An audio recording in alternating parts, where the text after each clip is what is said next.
Welcome into the Thunder Basketball Universe presented by COOP Ale Works. We're recording this on Monday, March 7th, which means the Thunder just played the Utah Jazz at home yesterday on Sunday. And what a fight, what a battle that was. The Thunder was down big, as many as 23 points in that ball game, I believe. Bounced back, rallied back like they do, showing off that resilience in that fourth quarter, brought it all the way down to 8 points, made it a ball game, but we're a little bit outpaced in terms of three-point shooting. We'll get into that a little bit in this podcast. But as you'll see, we have a special guest with us today, and that's Royce Young to help us break down this incredible battle and effort by the Thunder. Guys, I say we just go ahead and dive into, you can say that again, and we can get rolling with some of the details from this game. What do you say? Sounds perfect. All right, Royce, you are up first. It's a pretty simple little quote here. It's becoming pretty normal. You guys know what I'm talking here? I'm guessing Shea. Just doing Shea things, right? Yeah, it's about Shea. Mark said it. Yeah. And like to me, that's what it was. He was talking just about the first part of that quote was he's really cooking. Yeah. But I like that it's becoming pretty normal or really normal, whatever it was. Mainly because Shea scored 30 plus 5 out of the last 6 games, and the one that he did, he had 29. Yep. But in the words of Josh Giddey, he didn't get that. Yeah, he didn't get that. It just wasn't very good that night, obviously. Only 29. But it really struck me watching the game against the Jazz of a guy like Shea. He's kind of routinely been putting up these big scoring nights, but when you start doing it and it becomes normal is when you really start to cement yourself as one of the elite scorers. And, Shea scored, he's in all these games he scored 30 plus, but especially in the game against the Jazz, you almost don't even really realize it. It's like, oh, he's got 20, he's got 26, he's got 32. And to me, that's like the hallmark of an elite player is when you just don't even, it's not loud. Some players, when they score 32, it's like very loud. And like, you're like, wow, what a game. Mm-hmm. When you're just kind of consistently producing in that level, man, that's when you're really kind of starting to hit a level where you're getting pretty good. When you think of the lineage of superstars that have come through Oklahoma City, you think of those types of games where it's just like an easy 25, an easy 30. You remember going into the locker room and looking down at the box score right before doing interviews and like, wait a second, he had what now? Yeah. So definitely a major step forward with Shea, and this is a continuation, Royce, of what you're talking about. Really, since we've seen what Shea's been doing since about mid-January, he's really turned on the ability to attack quickly and generate a high volume of scoring efficiently. And to me, I don't know if you guys agree. I think that through the season, there's been some discovery periods for Shea as he's really worked to develop a number of different areas. The step back three, he's been asked to do a lot of different things. But for me, it just seems like he's found such a sweet spot and rhythm to his own game and his shot selection. And not that it was necessarily bad, because I think a lot of it was necessary for him to try to kind of develop some of those shots. I think the step back, at different times, it's going to be very, very valuable. We've talked about that a lot on this pod. But I just think that it really looks like his shot selection, he's honing in on the shots that he wants to get. And what makes Shea, I think, really special is he can get the shots that he wants to get. It's not like there's not very many situations where he's getting forced into a look that he doesn't want. And I think what makes him such a elite player in so many levels is that he's not going to force it either. The Thunder play in such a manner where, Shea might score 32, 34, but he's not really forcing to get there. If it's not there for Shea, he's going to swing to Tre Mann, and Tre Mann's going to create a secondary action. And Shea knows and understands that the ball is probably going to come back around to him, and he'll have another opportunity to drive and attack. So I think that's, to me, that's where I think the 30 feels kind of quiet, is because Shea is not really ever forcing the issue. He's just kind of letting the game come to him. Yeah, Royce, you and I are on the same wavelength. I'm just going to go ahead and say mine. Okay. You can say that again. That. Yeah. Because mine is, he's almost impossible to guard. Yeah, I think that was Aaron Wiggins. That was Aaron Wiggins. And I love the story that he told in this quote. It was just part of this quote. And he was like, I had to guard him during training camp. That was my first time ever getting a chance to guard him. And I feel like I'm a good defender. I was playing really good defense on him, and he just got 2 layups on the left-handed side like I wasn't even there. And so it's like, this guy is very, very unique in his ability to get to the rim, his ability to score. He's got counter moves for everything that guys are throwing at him, which is extremely valuable because, like you were talking about, Royce, he keeps adding to his arsenal, which is incredibly important when you're the top line of the scouting report every single night. You have to remember, defenses are throwing different looks at him every single night, trying to get the ball out of his hands, trying to speed him up, trying to force him into some of those tough shots that maybe he doesn't want to take. And he has found ways to continue to produce efficiently and consistently that is very, very impressive and hard to do. He's vaulted himself into the top 10 among all players in the NBA in points in the paint per game. There's only one other guard on that list, and that's Ja Morant. Everybody else is either a center or LeBron James. Right. And so, that's sensational. He's above 50% shooting in the paint. He's about 50% shooting on drives, which he leads the league in. Yep. And so at the guard position, when you're at that level of efficiency on 2-point shots, basically a point per shot attempt, that's where you want to be. And so when you're looking at efficiency, the way that the Thunder and so many teams across the league are looking at it, are you going to take that a step back three that, you may shoot at about a 30% clip? Are you going to go drive to the lane and get that shot at a 50% clip? What he's doing all of these calculations. What we've seen recently since the All-Star break is him go to that mid-range step back jump shot a little bit more. And so I think that shot's really important for him. Yeah. No doubt about it. And it is a crucial adjustment, I think, to some of what we saw him do earlier this year in terms of experimenting with 6, 7, 8 step back threes in the course of a game. Now it feels like we're getting 2 to 4 of those step back threes and 2 to 4 of these mid-range step backs that keep him in this more 3-tiered rhythm of being a scorer at all 3 levels. And I think one of the things that, I think fans are starting to understand it with Shai. A lot of people in the organization have raved about it, but he is such an intelligent player. Like he is top tier in terms of basketball IQ. And I think that he thinks and reads and understands the game. And so what people might have identified early on as bad shots, good shots, whatever, there was a method to that. And so I think for a lot of those things with Shai, it's a constant evolution. He's an extremely hard worker. And like you said, Paris, one of the other elements in this is, keep in mind, there's been a lot of regular rotation guys that have been out over these last few games. So when you're talking about defenses keying on Shai, not only are they keying on him, but they're keying on him while Shai's been playing with guys that have spent a lot of time with the blue or that are true rookies or whatever it might be. So teams that are really shading over to Shai, they're really prioritizing, and he's still getting to his spots, still getting what he wants, and still creating good shots for his teammates. I love the fact that who was it? It was Aaron and Trey. I think they were sitting on the bench talking to each other. And they were just marveling at how Shai is always able to get to the rim, and they're like, he's not super fast. No. How is he doing this? His change of pace is so unique in that Exactly. he, there's just this style. It's like he just is constantly kind of just smoothly slithering through the paint,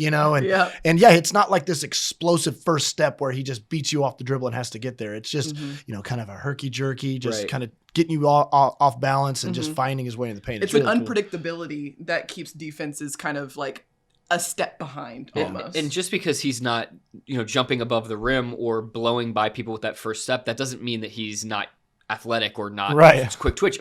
So much of what you all were just describing involves strength, being light on your feet, that change of direction, being able to push off at the right time and get that little step. So we're seeing Shai utilize maybe some of the more subtle characteristics of athleticism as he attacks the lane, and I think it's just fascinating to see him continue to evolve and round out his game. It's been so impressive to watch him. For the people that watched him last year, he played at an extremely high level. Was good all the way up before he had the foot injury. And I think early in this year, as he kind of went through some of that developmental stuff, he had some what I would classify as shooting slumps. Because I think he was kind of struggling to find his spots of where he was trying to grow his game too. But again, I think that we've all seen the fruits of development and why that you lean into some of those challenging things that may on the surface look like, why is he taking that shot? That's a bad thing.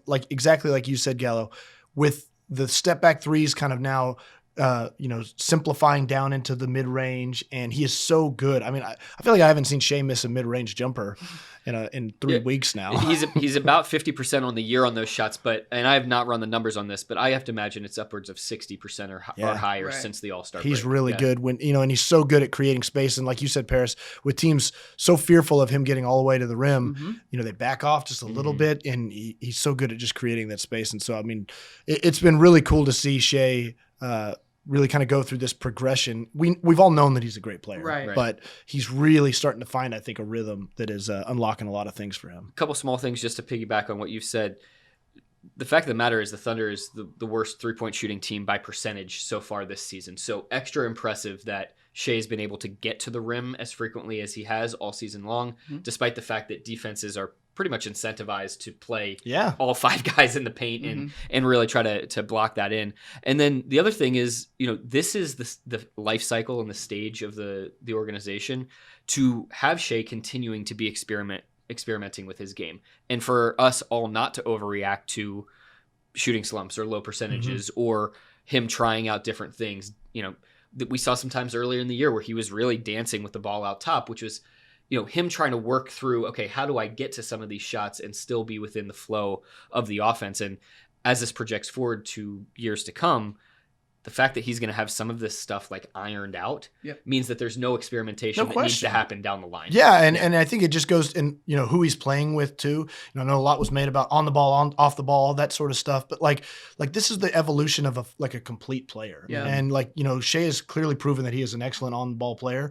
We all know that he can play a little bit off the ball, and like all that interchangeability within the players that you have on the floor. The Thunder don't play with like traditional positions. It's not like you're the point guard, you come up, you call out, horns down or floppy or whatever, and we run the little set that you want to. Yeah. Like, that's not the manner in which they play. You need all players to be able to pass, shoot, dribble, interchangeable positions, and it just enhances everybody else around you when you can play in those different sorts of ways. Like, it's not like Shai's going to go like camp out in the corner and like, well, that's my job now. Yeah. Like, clearly that's not the case.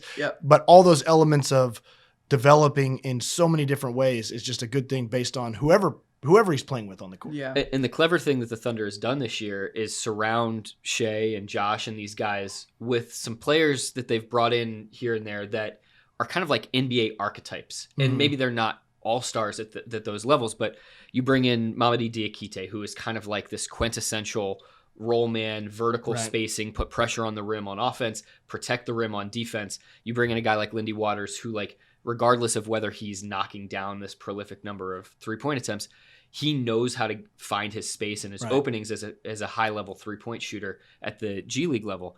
And so you're placing these players around guys like Shai and Josh and sort of your core to let them figure out, okay, how do I play alongside these guys? And also for the team to evaluate, okay, how does it look to have Shai with a pick and pop guy versus a roll guy? How does it look for Shai to have a guy that moves off the ball a lot before he shoots compared to somebody that maybe is more stationary in the corner? Right. And I think Shai is, along with a lot of the guys on this team, learning the value of the more tools you add to your toolkit in terms of how you can be a threat offensively, the more it opens up more advantages for you in the flow of the game. So his passing, for example, the more that teams have to respect him as a passer, the more it opens up his drives to the rim, the more he initiates those step back threes, those mid-range jumpers, the more it opens up his passing because and he spoke to this too. He was like, there's always a way to crack a defense. Yeah. I think I'm paraphrasing, but he basically said there's always a way to gain an advantage on defense. So it's less about what other teams are doing and it's more about the way I can take advantage of that. And so he has a really good mindset. He works really, really hard. How many times after practice are we there and he's one of the last ones in the gym getting shots up? He loves the game, but he loves to prepare for the game too. And so all of that works together to see what we're seeing right now. And that's consistent efficiency at a really, really high level. At a really high level. All right. That was wonderful. I think it's your turn now, Gallo. Yeah, because I am done. I'm going in a completely different direction. We've filled up the offensive bucket there. Here's my quote. I just think it's habits we're trying to build. It's not perfect, but Coach Dagnall is always telling us those moments of truth. You need to be doing something. Stick your nose in there. If you're a shot blocker, block it. Take a charge. Get a steal. Hard foul. Everyone is kind of taking on that attitude and that mentality. You're looking at me like I have to answer. I was like, 'cause I know who this is. Man, I don't know. Tell me. I'm blanking. It is young Darius. Yeah. And he's talking about all of the moment of truth opportunities in that game against Utah. You have to remember the Thunder was undersized big time against this Rudy Gobert, Hassan Whiteside front line. And yet they outblocked. They had 9 blocks compared to 4 for the Jazz. Yeah. And it was incredible to see guys like Lindy Waters, Olivier Sarr, Alexei Pokusevski, Darius Baisley sticking their nose in there and just chest to chest denying some of these guys who are normally 6 inches taller than them. It should have clued me in when moment of truth, because I feel like Baze has kind of embodied like that moment of truth mentality so much this year. And we've talked about this a lot, of just his rim protection. He's absolutely fearless in going up to challenge people at the rim. Giannis and Gobert. Yeah. I mean, he's gone after everybody. And like, it takes some guts to like understand, like, I'm probably going to get dunked on. And but like, honestly, I don't recall Darius getting dunked on this year. Rarely. I don't really remember it happening, but I think he's really kind of started to carve out an identity of sort of like, I don't want to call him the enforcer, but he's somebody that you can really count on your back line to kind of bail you out when you get beat off the dribble and you're looking for that help. Baze is often there. And, even beyond that, I know Baze talked about just that he loved last night about the challenge of guarding so many different guys. But think about how many guys in the league would have matched up on Rudy Gobert one possession, and I'm not talking about just in a switch situation, but like literally like assigned to guard Rudy Gobert, but then assigned to guard Donovan Mitchell. Because like that's what Baze did against the Jazz, is he was put on both those guys at different points of the game. And then he goes and blocks Bojan Bogdanovich's his jump shot from which three. Obviously would have probably gone in. Somehow that was going. Bogdanovich set the world on fire last night. But the reason I brought up this quote specifically was, Baze can sometimes be sort of a man of few words, especially before games. He's just so locked in, so focused. He is a really relentless competitor, and so the times when he kind of lets himself go a little bit, he is often a font of wisdom, and he really seems to understand the organizational direction and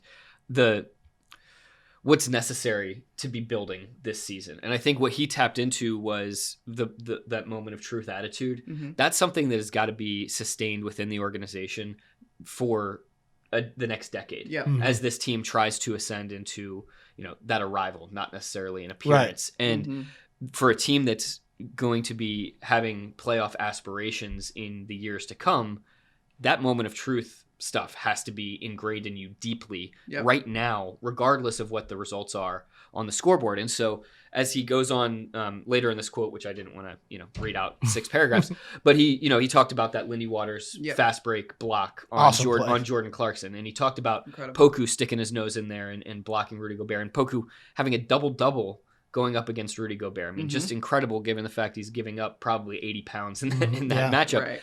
And, when he was talking about the Lindy block, he said, that was really nice to see, because usually that's me doing that. And so it was nice to like kind of witness that from the side. And it was a little tongue in cheek, but also to say like, he's kind of proud that he's one rubs off on people. Yeah. And he's one of the longest tenured guys in the organization who has absorbed that lesson of sort of the moment of truth for the longest amount of time, but he's seeing that come into sort of the forefront of the approach of a lot of these other young players. It is so impressive to see it, because this is a young group. This is a very young group. And there are a lot of first-year players, second-year players, and it would be so easy to approach it like you said, intimidated. Like, oh, that's Rudy Gobert. Oh, that's Nikola Jokic. Oh, that's Giannis Antetokounmpo. Like, I don't stand a chance. But I've seen those guys put people through the rim. Exactly. But you don't get the opportunity to get the block if you don't put yourself in the position in the first place. And you don't know what you're capable of doing unless you put yourself in the position. And I got to give these guys, young guys, a lot of credit for putting themselves in the position. Even if it ends up with a dunk, even if it ends up with a poster, this game, it resulted in a lot of blocks and highlights on the Thunder side of things, which is impressive. And a lot of these games, especially down the line, they're 1 possession, 2 possession games, and you can't underestimate how important those sorts of things are. But I know this is something that Mark and the coaching staff talked a lot about, but their mentality plays, and that's kind of what you're driving at too, Gallo, is that when you are willing to do those sorts of things now, it just sets a good path going forward of you're going to do that sort of thing down the line, big moments, and it rubs off on your teammates as well. And I think that's a really interesting thing that Baze has really kind of adopted for himself. And I'd also say this, I've had questions from people about, basically sometimes can kind of ride the wave a little bit in terms of like what you would identify as box score production, but he's just, it's been interesting when we talk about guys carving out roles and identities within a team. He's clearly sort of but just kind of dedicated himself more to a defensive minded player. Right. And the Thunder aren't running plays for him. It's not like they're trying to, open up opportunities for him to have corner threes. He's somebody that scores within the flow of the game, and he doesn't really force the issue all that much. He's just kind of a player, and he's just making plays out there, getting offensive rebounds, running in transition, shoots open threes when he has them. We've seen really good things from him, and I don't think he's the sort of player that you can just, open up the box score in the morning and say, basically went 2 of 7, had 5 points and 8 rebounds. Like, that doesn't seem that good. But you're missing a lot of the other stuff that he may have done, whether that's really good on-ball defense, battling through screens, whether that's meeting somebody at the rim, pulling down a big offensive rebound, or just taking on tough defensive assignments all night. I don't think he's a box score guy that you evaluate him on. Players don't drift out of the NBA because they've put themselves or been put into too tight of a box. They drift out because they have no box and they're sort of listless and don't have an identity. And as you're talking about this, it's all adding up. He's had these moments where, of course, the progress is not linear, but there's one stat that just, I think, exemplifies this. He had 3 more blocks last night. That's his 10th game this season with 3 or more blocks. He has more block shots this season than he did in his first 2 seasons combined. That's crazy. And so that is, in my mind, is the definition of he is carved out an identity. This is something he's recognized he can bring on a nightly basis to this team. Yeah, I mean, and when you have players like Shea and Josh and Trey Mann, guys that can score the ball, you're doing your team a disservice if Bays walks out on the court and says, I need to get 25 tonight. It's the thing we all talk about with every team about role identification and being a star in your role. And that's why I sometimes grow frustrated with people just kind of fixating on box score stat lines and using that to evaluate whether or not a player had a good game or not. Right. Because basically has a role, and I think that he's really found it, and I think he's doing a really good job of improving within that role. Just to emphasize that point, how contagious is the energy that comes from a block on Rudy Gobert? Right. And Gallo, you talked about this. I think that the team was in New York, of just the emotional energy that Darius brings into a game, kind of the feistiness, that relentless competitiveness. It percolates throughout the rest of the team, and you see guys kind of take on that. Like when they see Darius rip a ball away from a jump ball, they're like, okay, that gets me going too.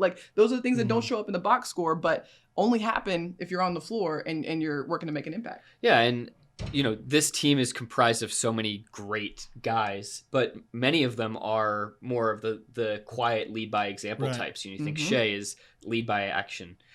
Lou Dort is definitely lead by action, visceral competitor. Yeah. Mike Muscala, Kenrich Williams, Derek Favors, much more intellectually leaders. And this team, I think, has been able to utilize having a guy like Bays who is more of that passionate, fiery competitor and somebody that can be an emotional leader on the floor as much as a mental or a verbal leader. Yeah. Bringing a lot to the game, not just in the box score, but just in terms of the contagious energy. Yeah. Absolutely. All right, let's transition into Name That Dude. Royce, you're our guest, so you're up again. Okay, so I'm kind of taking some liberties with this one, but I'm just gonna call it 11 points on 5 of 11 shooting. And 7-ish rebounds. 7-ish. I was going to keep going through the whole line here, but. So I assume this is an average. It's kind of an average, but it's an average stat line over a period of time. Okay, I think I know who this is.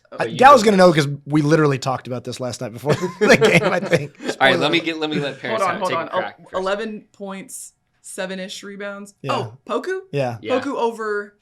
Since he's come back from the G League. Okay. Yeah. Oh, wow. Yeah. So last 12 games. Yeah. And also last night he went 0-5, so it kind of I left out the 3-point shooting. But before that, he had been at basically 40% on almost 5 attempts a game from 3. And one of the things too is Poku was very frustrated with his shooting last night. You could see him because he has been shooting the ball really well. But one thing I noticed about Poku, this is a total sidebar before we talk about him, but have you guys noticed that he fist pumps every bucket that everybody makes, whether he makes it or somebody else? I didn't notice that. I love it so much. I noticed that on the leak out by Aaron Wiggins off the clever inbounds pass that Poku threw. And it ended up being an and one for Wiggins. Poku grabbed the ball out of the rim very quickly, inbounded it, got it up ahead before Utah even had a chance to remotely get back.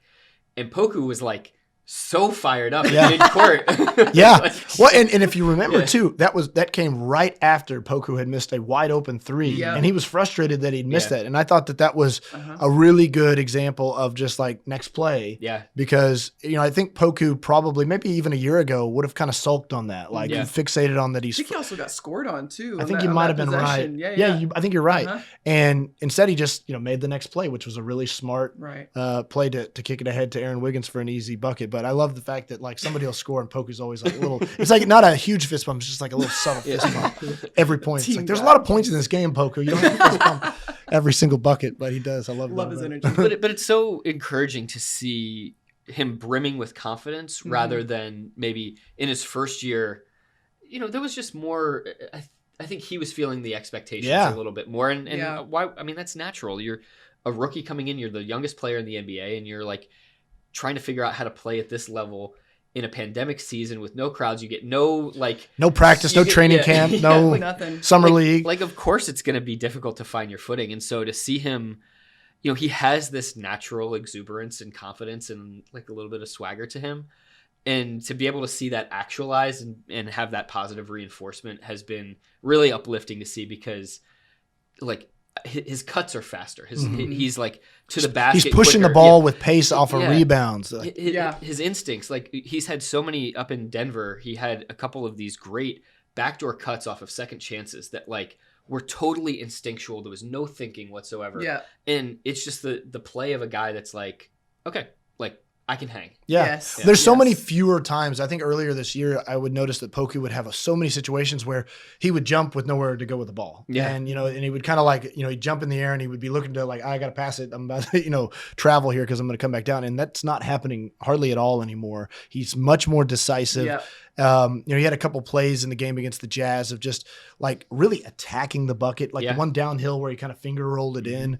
Like that was an aggressive, like adult move is the way I felt about it. Like that was not a young rookie level player that isn't really all sure of their body and how they fit and if they can handle the physicality of the NBA. So like he's just such a good example. And look, this is still like developmental process with Poku. He's still one of the youngest players in the NBA, if you can believe it.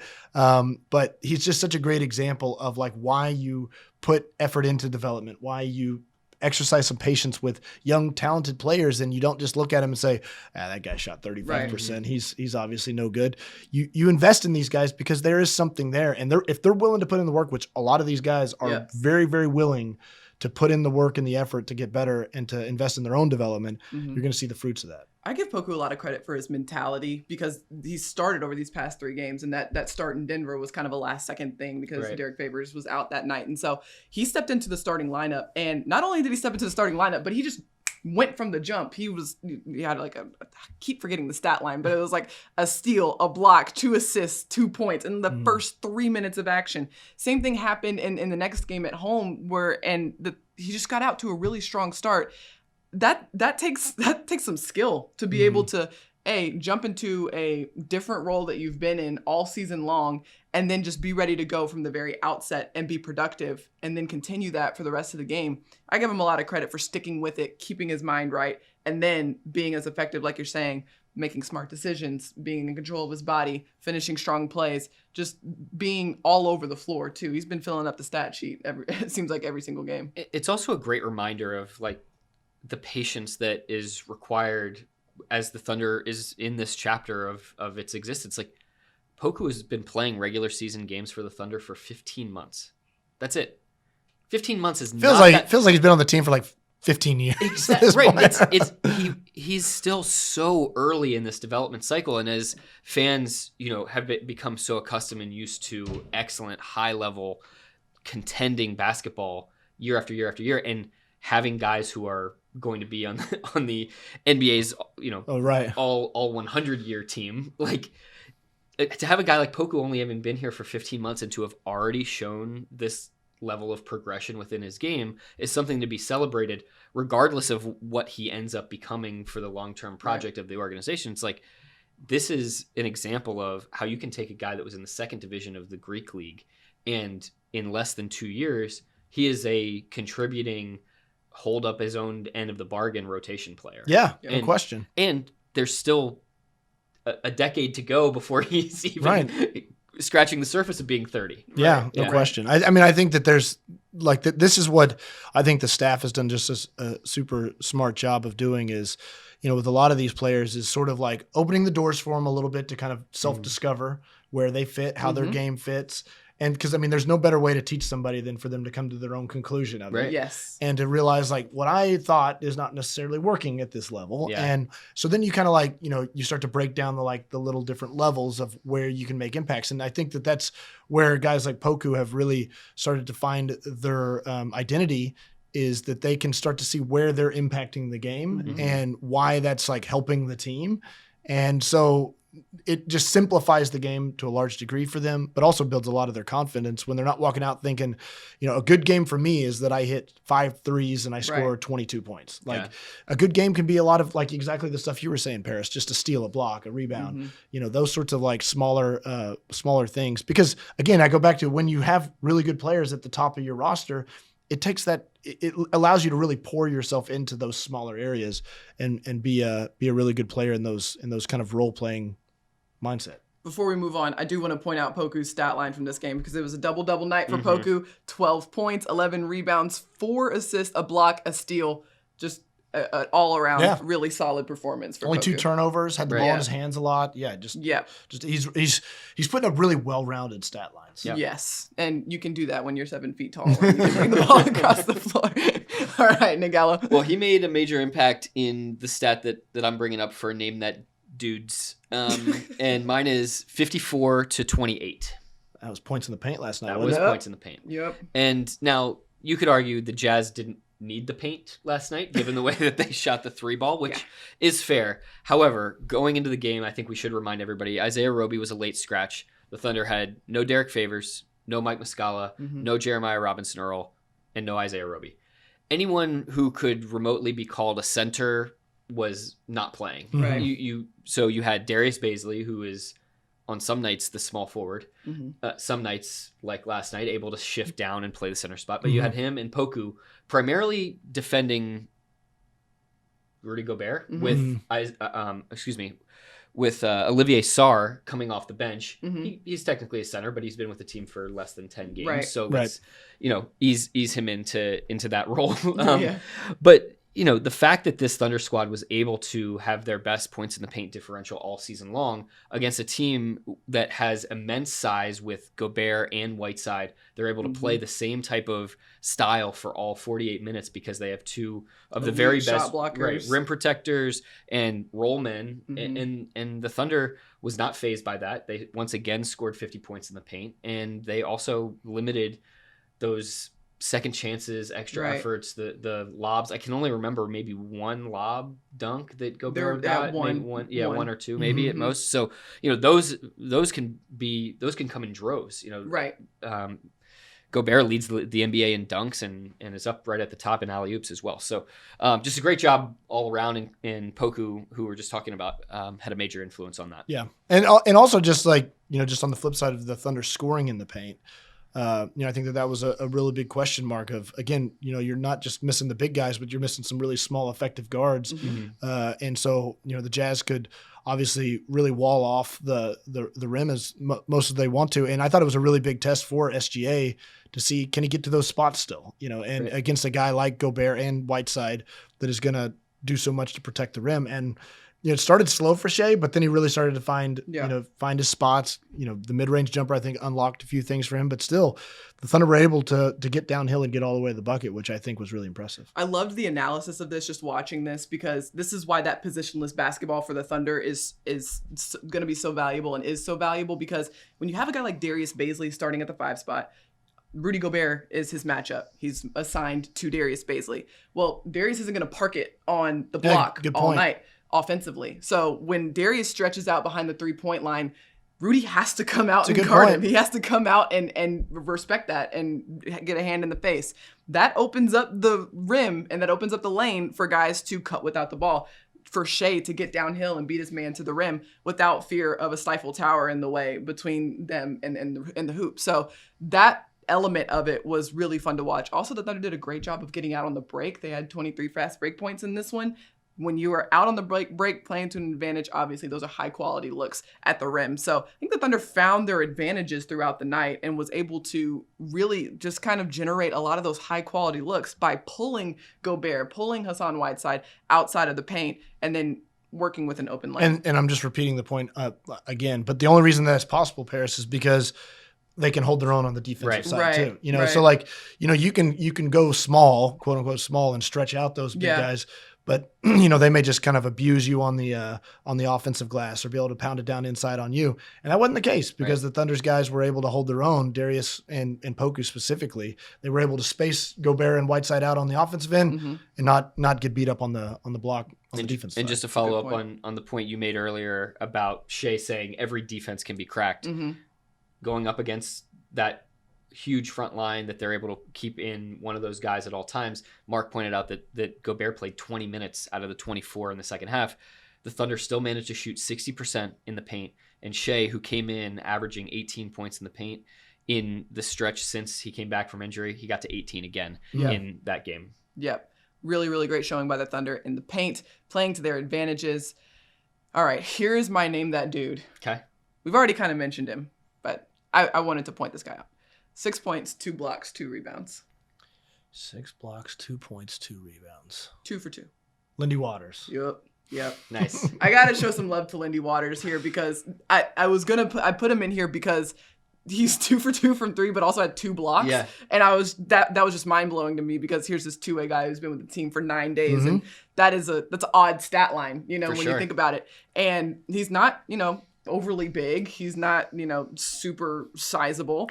But he had that massive block on Jordan Clarkson, but he was also playing with a lot of confidence, just stepped into 2 really sharp, you know, looks. And one of them was in transition. Yeah, just dribbled right into it. Yeah. And so I just wanted to give Lindy Waters some credit here because he's been playing really well and confidently. And we've had him on the podcast. The thing that is just most impressive about him and Olivier Sarr, they are both so in the moment with their opportunity. They are where their feet are, which is exactly what the Thunder has been, you know, implementing the mindset into their entire roster is just be where your feet are. And he said he wants to make the most of every opportunity he has on the floor, but that means I can't think too far behind, too far back of where the couple possessions before. I can't think too far ahead. I have to be right here in this moment. And that block on Jordan Clarkson was certainly just being in the moment and making the most no question. of it. And it was awesome to see too. I saw after the game, it looked like Lindy had, I don't know, probably 30 family and friends in the stands. I saw him getting a picture on the court, so that was super cool that they were in the building for that. Obviously,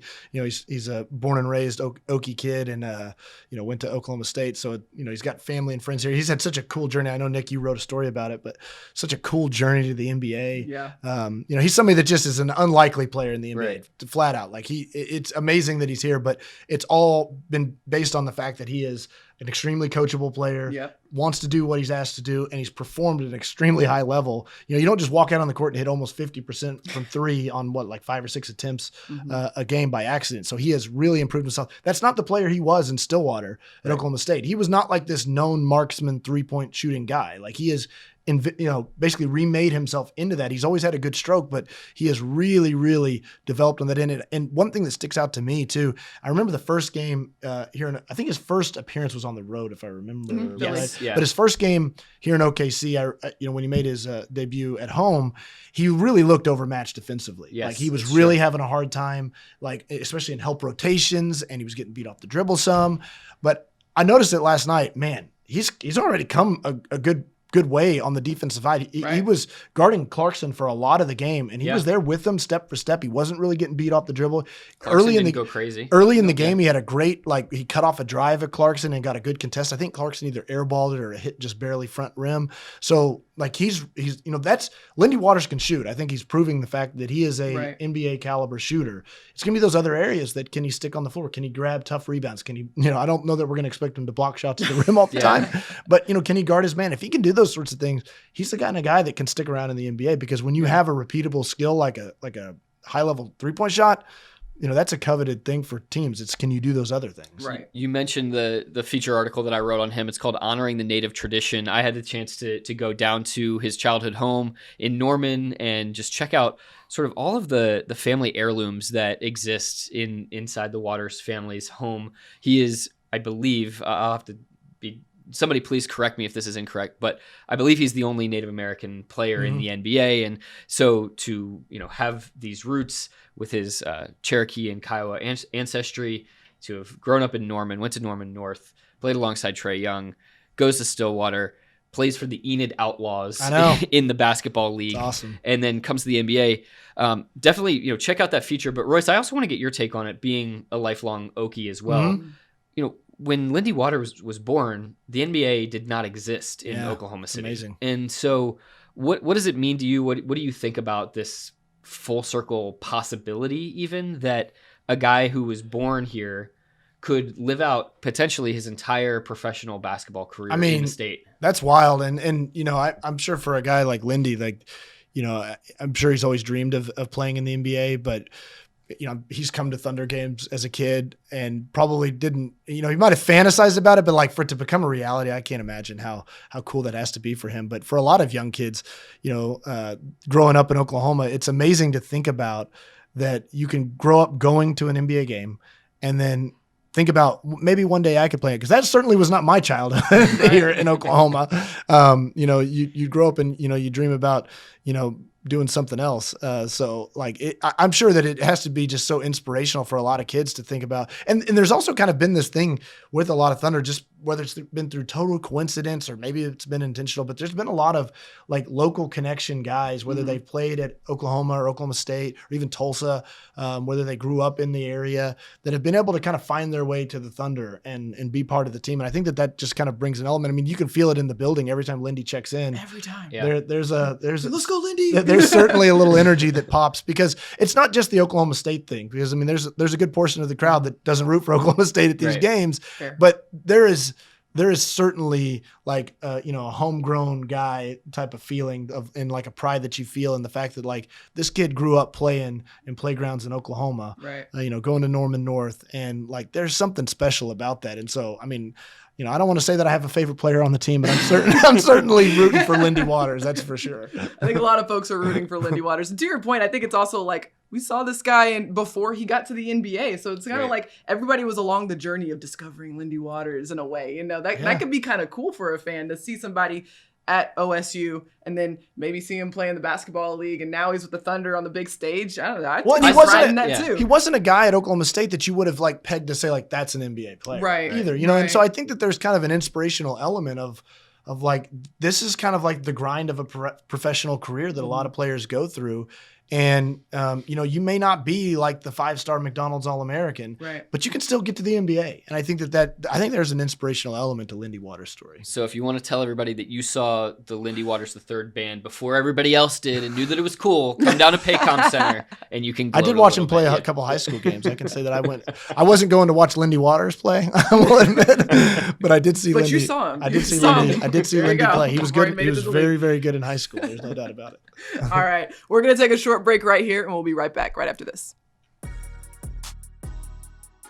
COOP Ale Works is the proud sponsor of Thunder Basketball Universe. Brewers of the fan favorites F5 IPA and 99-calorie Ice Chest IPA. You'll find those and many more COOP beers at retailers across Oklahoma. Learn more at CoopAleWorks.com. Tonight's introductions, please welcome Thunder Spanish radio announcer, Aleno Ornelas. Bienvenidos a las noches NBA. Aquí está la alineación oficial de su Oklahoma City Thunder. 6'6" de Maryland con el número 21, Aaron Wiggins. 7 pies de Serbia, número 17, Alexi Pokusevski. 6'9" de Princeton High School, número 7, Darius Bailey. 6'5" de Florida, con el número 23, el del Mechón,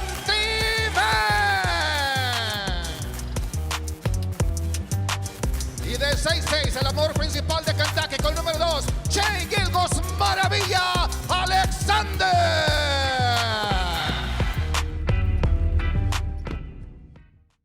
That was the voice of Elena Ornelas, the Thunder's Spanish radio play-by-play, and that was the moment before tip-off, because it was Hispanic Heritage Night inside of Paycom Center, everything was just decked out for this celebration and this theme night. And there was a lot happening. And my favorite was the lineups because you could tell Elena was on it. Yeah, for sure. I mean, Rumble's drum was different. There was all sorts of like signage and t-shirts and everything. But Eleno is just the man, and he's so much fun. And he just brings his own personality to everything that he does. And so when he was announcing starting lineups, the thing that I absolutely loved is he threw in a little extra word in his announcement of Shai Gilgeous-Alexander, which is already a longer name to begin with. But he snuck in the word maravilla, which means wonderful. And so Shai wonderful Gilgeous-Alexander, I think is maybe what he was going for there. And so definitely we did one of our videographers in our broadcast department did an excellent job recapping Noches NBA and the night that we had inside Paycom Center. So please go check it out either on our at OKC Thunder social channels or at OKCThunder.com, because you get the full taste of what was happening inside the building. Yes, and shout out to our social team as well. If you're scrolling back through Twitter, you might notice a lot of Spanish tweets because all of the tweets that night were in Spanish. So really, really big props to our social team. Also, Gallo, I don't know if Camelia's old enough yet to be obsessed with Encanto. Not quite yet. Okay. She's not quite into having the attention span for like a full movie. Okay, all right. Because there was a special guest in the building, and it was the main character, Maribel from Encanto. Okay. And so all of the kids in Paycom Center went crazy. You could tell. It was just like, that was the show right there for all the kids. Really in the great halftime show, by the way. It was very so entertaining. Yeah, really. A lot of fun in the building that night in Paycom Center. So that was Sunday. Right. But on Friday, there were some other special guests in the building for the Thunder. Yeah, the Thunder Fellows cohort came down from Tulsa. They had a whole weekend of it here in OKC. They got the full taste of some of the best that the Thunder and the Oklahoma City community has to offer. They attended practice. Yep. They came to the game, and they really loved the Dippin' Dots at the game. I heard that was a big hit. And then they also, went the next day to the Oklahoma City National Memorial and Museum. And so in addition to going over to the Thunder Launchpad and getting some really great insight into business formation and that type of thing, they were able to come down and experience a weekend here. And it's just a continuation of sort of the holistic education that these fellows are getting in the first year of that program. What an incredible opportunity for a 9th and 10th grader to come to a Thunder game, then go to a Thunder practice. They also got a chance to participate in Sam Presti's Forward Thinking program. Yes, getting a chance for a couple hours to sit down and listen to a GM of a NBA team. Yeah. I didn't get that growing up. That is an incredible opportunity. And I'll never forget, I was walking out and going to my little seat pregame before Friday's game, and I just hear Paris, and I turn around and it's all the Thunder Fellows. I didn't realize they were going to be there that early, but you could tell they were having so much fun. They were just soaking it all up. Every single person was smiling ear to ear. It was an action-packed weekend for sure. It was busy. They were going from one place to another, but I can only imagine that was probably unforgettable too. Our very own Paris Lawson is a bit of celebrity with the Thunder Fellows kids, but no, you're exactly right. Like, this is the type of thing that they're being able to be exposed to that will hopefully pay dividends down the line as they take the educational opportunities, also with the social opportunities that they're getting, and just a great chance to see the world as a bigger place. Yep. So we were really, really happy to have them in the building on Friday. And then Sunday's game, just so much fun. The music was awesome too on Sunday. Oh my goodness. The playlist was phenomenal. We were bopping all night long. Yeah. You all need to come down. So what's coming up next is the final game of this homestand against the defending champions, the Milwaukee Bucks. Yep. So please come down to Paycom Center and get in on the action. There's something happening here every single night. The game, of course, but then, there's all this other stuff that happens inside this building that you can't experience anywhere else. Yeah. Sometimes I'm a little sad that I can't go to a Thunder game as a fan because I'm like, this would actually be a lot of fun. Actually be able to sit there and watch the halftime act. Yeah. Can you imagine how fun that would be? So like Gallo mentioned, what's on tap for the Thunder, they've got a game against the Milwaukee Bucks on Tuesday. That's going to be the last game of that 3-game homestand. And then as soon as that game ends, the team's hitting the plane and they're going to Minnesota to take on the Wolves for the second time this week. And it'll be a great chance to take the opportunities and the lessons that they learned from their first meeting back this past week Friday, and apply those in another meeting on Wednesday. We've seen this from the Thunder in past cases this year. I think specifically of that big loss to Memphis on the road. Right. Less than 20 days later, I believe, they go back to Memphis and have to go into that house again, FedEx Forum, and they came in and got the win. Yep. And so I'm not saying that that's the formula or the blueprint of what will happen this time, but you lose pretty handily to a division rival at home, and now you get a chance to go back to their place less than a week later. Yep. This is an incredible chance for this team to take a look at what it was doing on the floor, assess it with clear eyes, and then go out and just try to be a step or two better the next game. Needless to say, you're going to want to tune in and you're going to want to watch, because this Thunder team has been very fun to watch. They've shown a lot of resilience, and come down to Paycom Center if you can, because it's a lot of fun in that building as well. But until then, we want to thank you so much for watching and listening. Be sure to like, rate, and subscribe wherever you get your podcasts. Thank you so much to our producer, Matt Bishop, and to our special guest, Royce Young. And until next time, Thunder up, and catch you later.